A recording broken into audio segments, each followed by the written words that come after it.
Iran के बाद क्या पाकिस्तान है इजराइल का अगला निशाना? दोस्तों, आज दुनिया एक बहुत ही बड़े सवाल के सामने खड़ी है। मिडिल ईस्ट में तनाव अपने सबसे ऊंचे स्तर पर है। ईरान पर इजराइल और अमेरिका की कार्रवाई के बाद पूरा इलाका एक नए डर में है और अब एक ऐसा सवाल उठ रहा है जो सबको सोचने के ऊपर मजबूर कर रहा है कि क्या ईरान के बाद पाकिस्तान बनेगा इजराइल का अगला निशाना। अभी हालात ये है कि इजराइल एक तरफ गाजा पर हमले कर रहा है, दूसरी तरफ लेबनान भी उसके निशाने पर है। ईरान के खिलाफ जो कदम उठाया गया उसने पूरी मुस्लिम दुनिया को सतर्क कर दिया है और इसी माहौल में पाकिस्तान के नेताओं और जानकारों के मन में भी एक डर सा बैठ गया है। एक ऐसा सवाल जो पहले सिर्फ बातों में था, अब वो एक बड़ी और गंभीर बहस बन चुका है। दक्षिण एशिया के जाने माने जानकार अल्ताफ परवेज का कहना है कि पहली नजर में ये सवाल थोड़ा अजीब लग सकता है, लेकिन इसे पूरी तरह से नजरअंदाज भी नहीं किया जा सकता।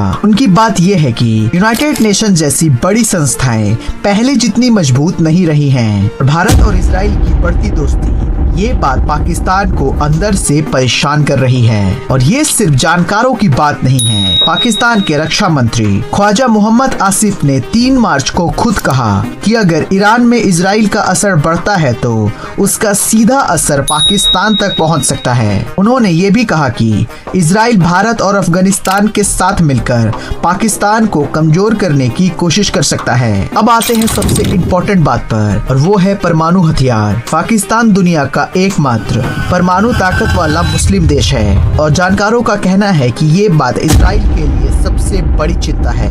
इजराइल की नीति हमेशा से यही रही है कि कोई भी देश, खास करके मिडिल ईस्ट के आसपास, वो परमाणु ताकत ना बने, चाहे वो इराक का परमाणु केंद्र हो या फिर सीरिया की परमाणु सुविधा। इजराइल ने पहले भी ऐसे खतरों को समय रहते पहले ही खत्म किया है। तो सवाल ये है कि क्या पाकिस्तान भी इजराइल की नजर में है? देखिए, पाकिस्तान और इजराइल के बीच करीब 3000 किलोमीटर की दूरी है और दोनों ही देश के बीच में बॉर्डर नहीं है, इसलिए अभी के लिए सीधी लड़ाई लगभग नामुमकिन लगती है। लेकिन पाकिस्तान की जो सीमा है वो ईरान से लगती है और अगर आगे चलकर ईरान की राजनीति में कोई बड़ा बदलाव आया या वहाँ इजराइल की पसंद की सरकार बनी तो उसका सीधा असर पाकिस्तान पर पड़ेगा और ये लगभग तय माना जा रहा है। इस बीच पाकिस्तान ने तुर्की और सऊदी अरब के साथ अपने सैन्य और रणनीतिक संबंध को मजबूत किए हैं। कुछ लोग इसे इस्लामिक नाटो भी कहते हैं, यानी मुस्लिम देशों का एक सैन्य गठबंधन। अगर कुछ ऐसा चलकर बड़ा बन जाता है तो ये पूरे इलाके का नक्शा बदल सकता है और इजराइल के लिए ये एक नई चिंता बन जाएगी। अभी के लिए पाकिस्तान पर इजराइल के हमले की संभावना बहुत ही कम है,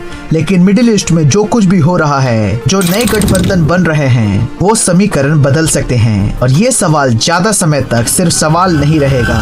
दुनिया बदल रही है, ताकत के नए सेंटर बन रहे हैं और इस बदलती दुनिया में हर देश को अपनी सोच नए सिरे से तय करनी होगी। और ऐसे ही वीडियोस के लिए हमारे चैनल को सब्सक्राइब करें।